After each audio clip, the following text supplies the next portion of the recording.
I was unfortunately scrolling through Twitter earlier when this headline caught my eye.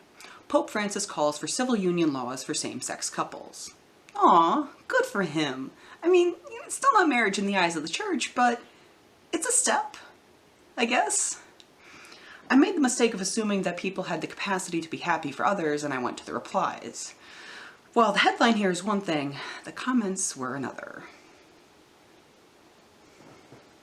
Self-proclaimed good Christians were angered by this and were very vocal about it. And it's people like this, so assured of their own righteousness and that everyone else is going to hell, people more concerned with judging others than working on their own flaws.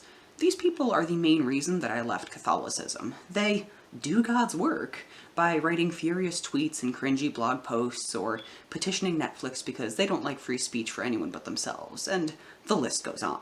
Sometimes, amusingly, they mask their hatred under the guise of concern for the souls of the misguided. Please. They just want to justify their hatred of the LGBTQ while maintaining their imagined holier-than-thou status. Don't pat yourselves on the back too hard there, guys. You wouldn't want to slip a disc. The egos on these people must get in the way of being a faithful servant of God. Sad. I can't imagine anyone being so concerned with what consenting adults do on their own time. So invested in something that doesn't involve them in the least. Did I invite you to a threesome? I didn't think so. It's like being a vegan and then going out to a restaurant with your friend and being mad when they order steak. Or chicken.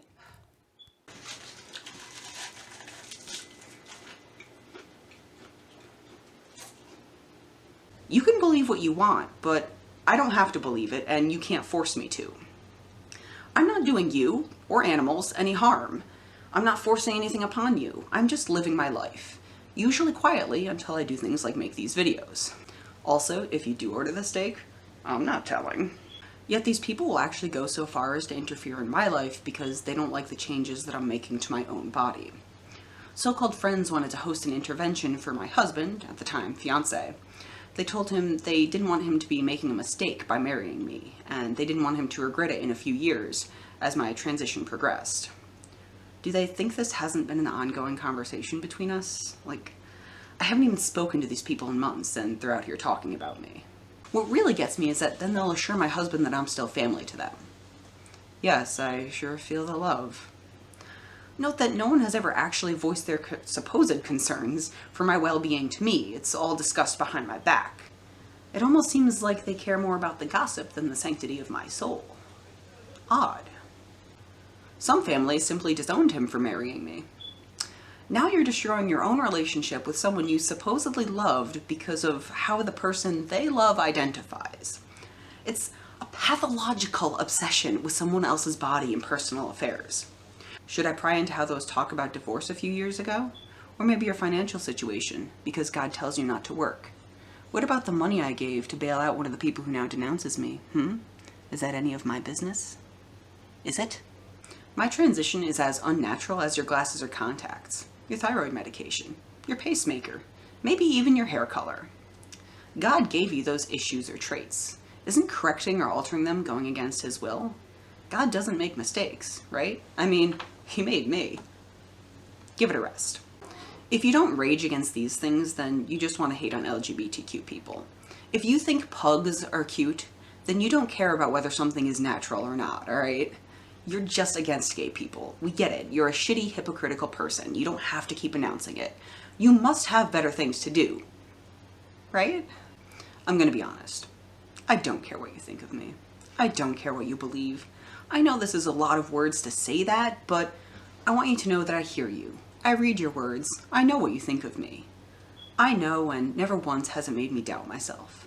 In fact, it makes me want to become the ultimate queer.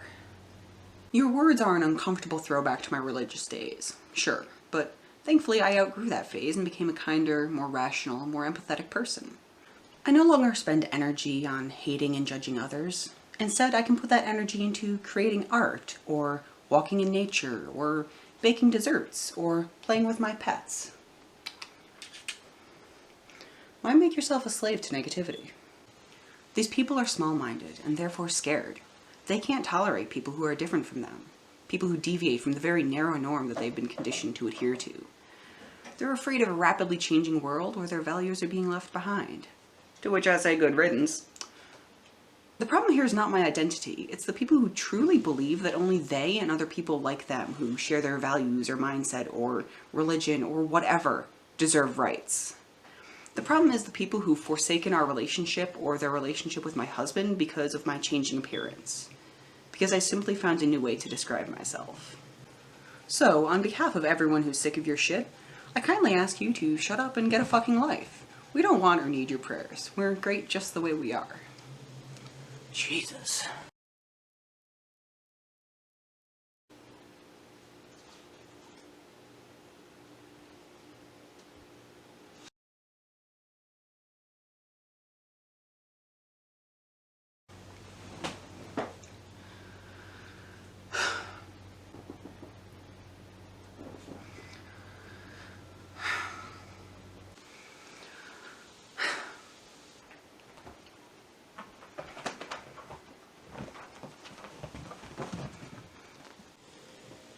Hi.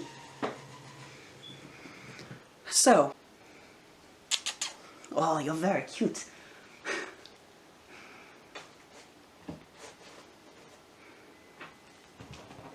Certified Angus beef.